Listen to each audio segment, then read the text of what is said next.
les révélations sur Laetitia Hallyday et son clan se multiplient dans la presse depuis la sortie du livre Laetitia H. Au cœur du clan Hallyday. Ainsi, il a été révélé que la veuve du taulier aurait été anéantie par le communiqué de Laura Smet à la mort de Johnny. Le livre de Laurence Favalelli, l'ancienne agente de Laetitia Hallyday, est riche en révélations concernant le clan Hallyday. Ce n'est pas par hasard qu'elle a choisi de baptiser le livre Laetitia H. Au cœur du clan Hallyday. En effet, l'ouvrage regorge de détails sur la famille Hallyday par rapport au vécu de l'auteur à leur côté. L'ouvrage dépeint une image particulière peu flatteuse de la mère de Jade et Joy. Dans ce livre, l'auteur la décrit de la pire des manières. Mais visiblement, sur quelques passages, elle y décrit également les états d'âme de la belle-mère de David et Laura Smet.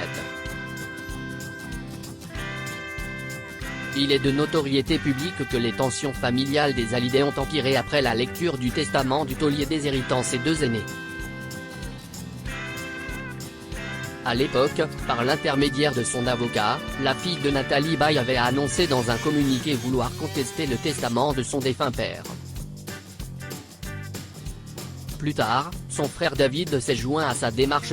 Laurence Favalelli raconte l'état dans lequel se trouvait la veuve du rocker à la découverte de ce communiqué.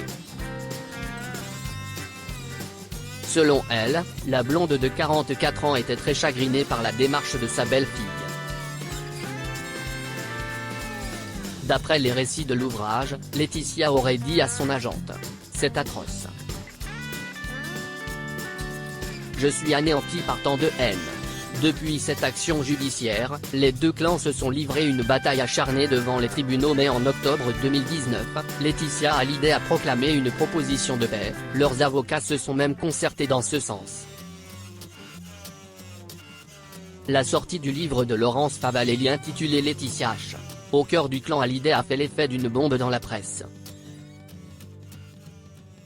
Cet ouvrage dénonce principalement les agissements de Laetitia Hallyday. Un passage du livre relate que la mère de Jade et Joy se préoccupe sans cesse de son image et ce, même pendant un voyage humanitaire.